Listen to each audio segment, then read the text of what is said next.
دارالحکومت مظفرآباد میں مرکزی ایوان صحافت کے سامنے پارا چنار کے مظلوم شہداء سے یکجہتی اور دہشت گردی کی روک تھام کے لیے احتجاجی مظاہرے کا ISO کی جانب سے انعقاد کیا گیا۔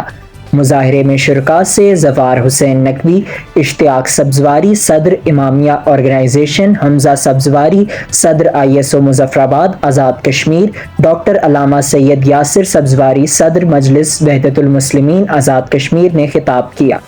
احتجاج کے شرکاء نے پارا چنار کے مظلومین کے حق میں جبکہ دہشت گردی کے خلاف نعرے بازی کی۔ بعد ازاں حمایت مظلومین پارا چنار میں ریلی نکالی گئی۔ ریلی کے اختتام پر شہداء کے درجات کے بلندی کے لیے پارا چنار میں امن و استحکام کے لیے دعا کی گئی۔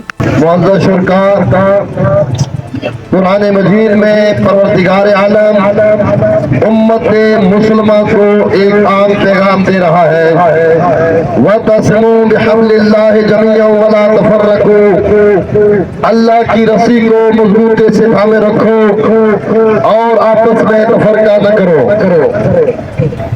معزز شرکاء، اس وقت ہم جس مسئلے کے لیے یہاں جمع ہوئے ہیں وہ پارا چنار کا اہم مسئلہ ہے، جہاں پر ہمارے مومنین بھائی، مسلمان بھائیوں کو ذبح کیا جا رہا ہے اور طرح طرح سے محاصرہ کر کے ان کے اوپر جو حملے کیے جا رہے ہیں۔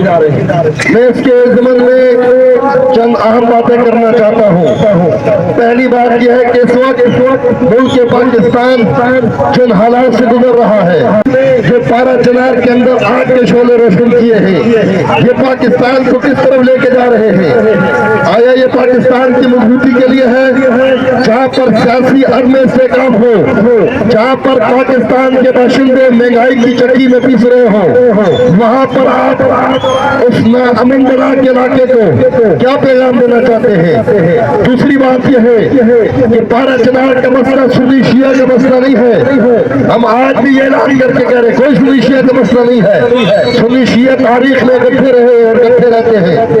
وہاں کون سی طاقتیں ہیں جو آ کر سنی شیعہ کا مسئلہ بنا کے اس طرح جو حالات کو پیدا کرتی ہیں؟ یہ حکومت کی ذمہ داری ہے، یہ اداروں کی ذمہ داری ہے۔